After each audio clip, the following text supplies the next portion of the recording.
Bienvenidos oyentes de Radio Sefarad, una nueva edición de este mensuario Identidad, esta colaboración con el mensuario uruguayo en el que tenemos el placer de contar en una nueva ocasión con la psicoanalista Raquel Sialeniec. ¿Qué tal?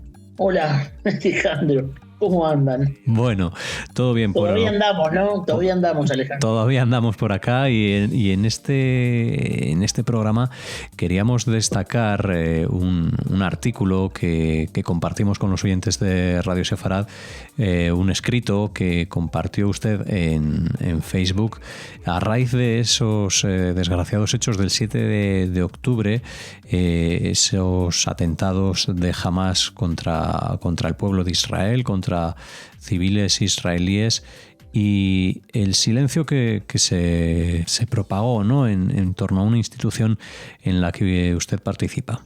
Mira, Alejandro, eso fue un poco lo que me motivó a escribir ese artículo, porque me ha pasado a mí personalmente y a algunos de los compañeros en una institución de colegas en la cual participamos habitualmente. Intercambiamos, pensamos juntos, trabajamos en la clínica, cambiamos teorías, nos ayudamos, nos apoyamos, nos preguntamos qué pasa hoy día. De modo que es una institución que hace tiempo que uno está en ella, participa, generaste amigos, buenas ondas, y de pronto, pasa eso, ¿no? Pasa esto, lo del 7 de octubre, y de pronto se cierne el silencio sobre el mundo. Y toda la cosa vincular que venía funcionando bien queda en suspenso. ¿Qué quiero decir en suspenso? Queda en silencio. De esto no se habla, ¿no? Entonces ya lo conoce uno eso, porque además la reacción en el mundo fue la misma. Así que acá es una pequeña muestra en la cual uno queda implicado, pero en el mundo pasó eso. La gente no dice lo que es esto que sucedió. Y en la institución nuestra, algunos nos llaman, algunos de nosotros, para solidarizarse, pero el resto, silencio puro. No sé si este silencio, Raquel, se fue haciendo más grande a medida que pasó el tiempo, porque sí que hemos comentado aquí en Radio Sefarad que en un primer momento hubo, de alguna manera, un acercamiento hacia el pueblo israelí, hacia estos sucesos que claro, ha cambiado, ¿no? En cuanto Israel se ha adentrado en territorio gazatí, pero no solo hasta entonces, sino tiempo después, a medida que pasaban los días o las semanas antes de esa guerra ya abierta. Mira, yo no sé evaluar cuántos días o cuántas horas, pero en una primera instancia no sentimos que el mundo reconocía el acto terrorista, porque enseguida Israel reacciona y enseguida empiezan a revertirse las noticias, a darse vuelta, a dar vuelta el derecho al revés y el revés al derecho, y todo empieza a confundirse de una manera y uno se queda atónito, ¿no? Porque, digamos, a mí lo que me impactó y lo que me impulsó a hacer esto es la sorpresa y el no entender por qué la gente no ataca este ataque, ¿no? ¿Por qué no repudia este ataque? Es terrorista, es deshumanizado, es violento, es inédito además, porque yo creo que nunca había escuchado un disparate como estos, ¿no? Una violencia como esta. Inclusive en algún momento pensé, es peor que los nazis, es peor que un exterminio, porque los nazis jugaron el exterminio, mataron a los judíos con gases, los quemaron, pero estos, además, tienen el deseo de verte sufrir. Entran a tu casa, dejan que los niños vean cómo te matan a ti y a tu mujer, o si no, delante tuyo y de tu esposa, matan a los niños, y si tenés un bebé lo meten adentro del horno para que se calcine. Yo te digo, la verdad, tengo que tomar distancia de lo que estoy diciendo, porque no lo puedo creer, no puedo hacerme cargo de lo que estoy diciendo. Y si la señora está embarazada, la matan, le abren la barriga y le sacan el bebé para matarlo. Es decir, hay un sadismo y un deseo de que sufran que es peor que el exterminio, ¿no? Entonces, digamos, eso es lo que te deja, pero no podemos empezar por reconocer ese acto terrorista salvaje, absolutamente que no puede aceptarse en el mundo. ¿Qué nos está pasando?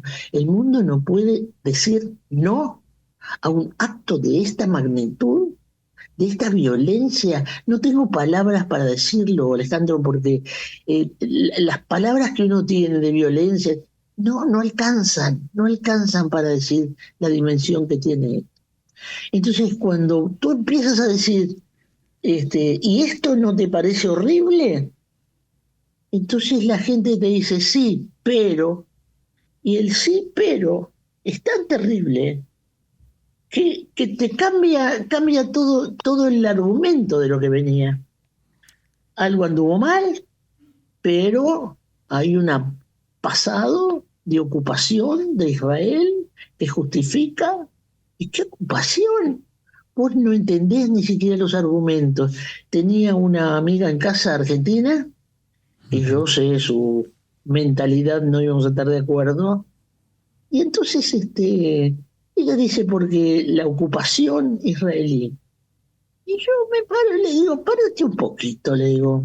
Te voy a hacer una pregunta, te pido por favor que me contestes solamente a esto que te pregunto. ¿Tú sabías que Israel salió de Gaza por voluntad propia en el 2005 y no hay un solo judío en Gaza? ¿Tú sabías? Bueno, Alejandro, en la medida que no te contestan, ¿verdad? Y en Ujú. la medida en que siguen hablando de él, te das cuenta de que no quiere contestar. Hay una torpeza en la comunicación, hay un obstáculo que no pasa la pregunta. La sencilla pregunta, ¿sabías o no sabías? Ujú. Entonces la segunda vez que le vuelvo a preguntar, porque no voy a discutir, ya sabemos a dónde nos lleva una discusión así. Me dice, bueno, de alguna manera estarían ahí. De alguna manera estarían. Entonces, ¿sabes? Yo te digo la verdad, Alejandro. Esa pregunta, de alguna o ese comentario, de alguna manera estarían. Y yo pienso que sí, que es probable que algo de eso sea cierto. Y entonces le vuelvo a preguntar si ella sabía. Me queda claro que no quiere saber. No sabe y no quiere saber. Entonces, digamos, es una frase sí, pero genera una especie de cosa simultánea del ataque terrorista con el ataque de Israel, parece que fueran las dos juntas. No hay simultaneidad allí, hay algo primero y algo después. Confunde la causa y el efecto y lo pasa al tema político. Y yo no estoy hablando de un tema político, porque seguramente allí tenemos para discutir varios días y les voy a dar la razón a los que piensan que Israel también cometió errores, pero por supuesto, estoy dispuesta a discutir y a reconocer cuando tienen razón. Pero esto no es política, este es un acto terrorista incivilizado y que primero tenemos que resolver la urgencia. Y la urgencia es, pero estamos hablando de terrorismo, ¿de qué estamos hablando? Claro, porque Entonces, independientemente de estos aspectos que precisamente me comentaba Raquel, que no quería adentrarse en asuntos políticos, su rama es el psicoanálisis, queremos ver, ¿no?, el lado humano de una catástrofe, de una entrada a sangre y fuego, se puede decir, como fue la de este 7 de octubre, y manifestarse en base a esos criterios y a esos actos en concreto. Es lo que queremos buscar, ¿no? Un poco esa respuesta, pero claro, luego se condiciona y se enturbia, ¿no?, con lo demás. una de las interrogantes que yo me hago es ¿por qué? ¿Qué pasa? ¿Cómo tratar de entender y englobar toda la situación de lo que está pasando para entender por qué? Es como inadmisible. Yo creo, digamos, que acá tienen que ver las culturas también. En nuestra cultura occidental tenemos esta bipolaridad siempre. Si uno dice una cosa, el resto, si yo digo blanco, el otro va a decir negro. tenemos una bipolaridad todo el tiempo jugando.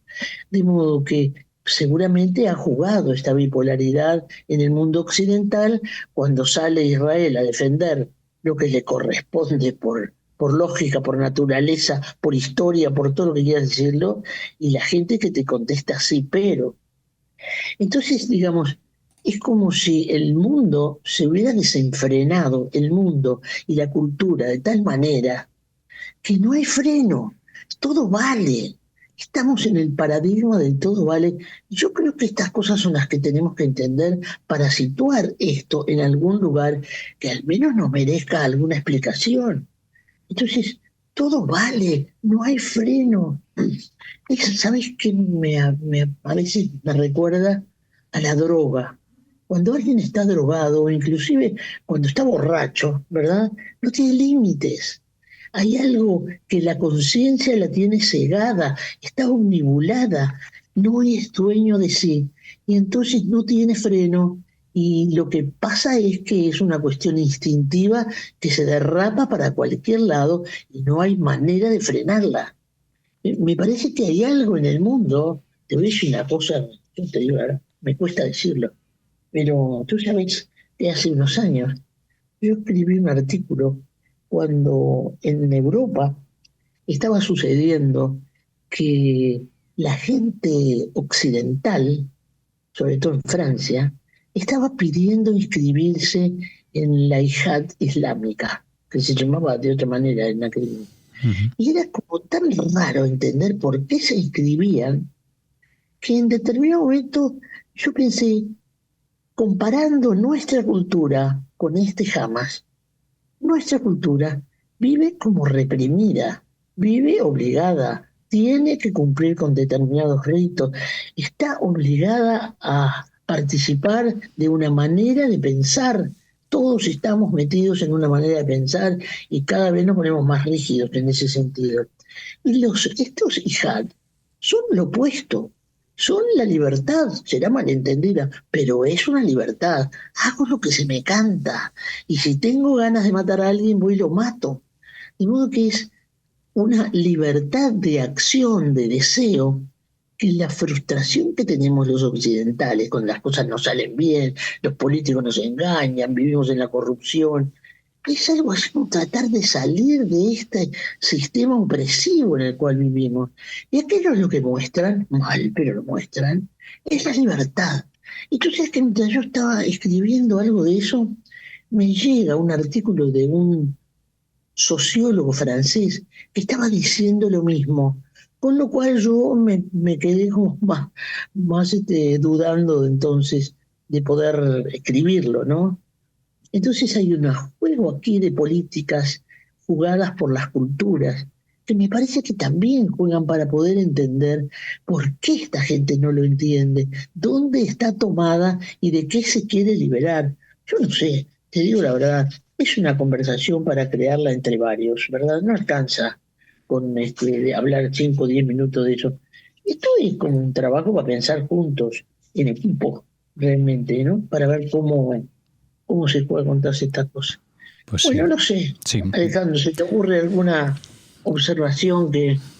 Bueno, la verdad es que es un tema que trasciende diferentes perspectivas, desde esa iniciática hasta la que se desarrolla, y como tú dices, es complicado adentrarse en ese entorno en el que se mezclan asuntos políticos y también principalmente culturales, ¿no? En ese trasfondo de Oriente y Occidente, y esa manera dual que tenemos nosotros de entender el mundo, en el que nos adentramos en una de las partes de una forma, dejándolo todo en blanco y negro sin adentrarnos en esos matices.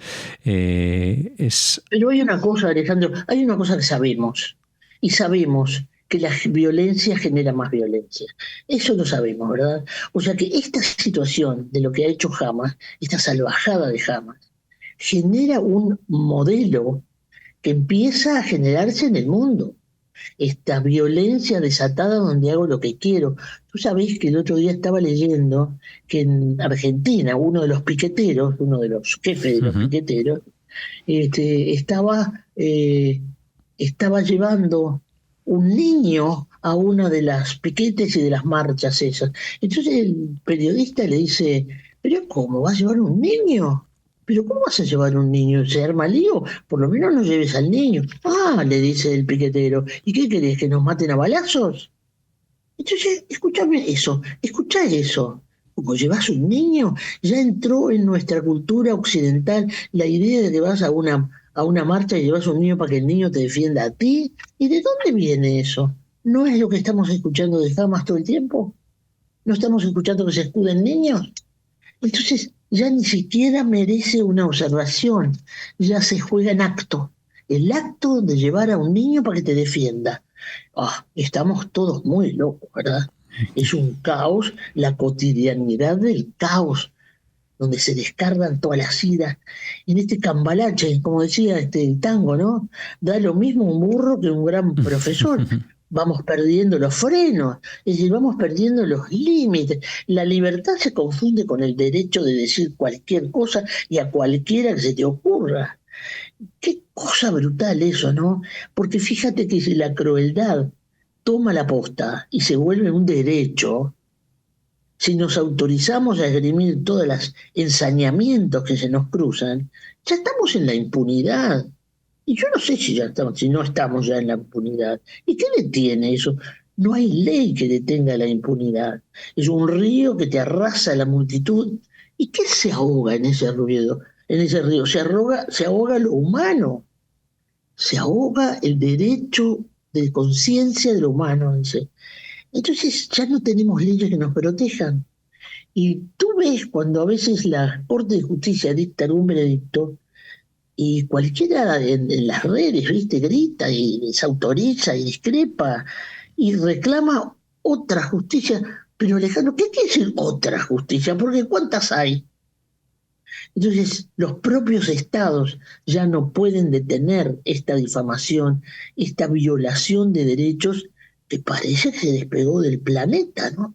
Y circula en lo social. Y yo también te digo, Alejandro, ¿no ve la gente el peligro que está oculto ahí detrás de todo eso? ¿No ve que esta cultura islámica no tiene respeto por el otro? Que hace lo que quiere, que atropella, en casa ajena además, atropella. ¿Qué voy a hablar de Europa? Y la cuarta parte de Europa ya le llaman Eurabia. Acá en Latinoamérica, donde yo estoy, escúchame, el IJAD ya está acá. Venezuela, que manda aviones y no lo paramos nosotros en Uruguay, pasa y la gente entra a Argentina a cometer todos los desbaratos, barajustes que quiera.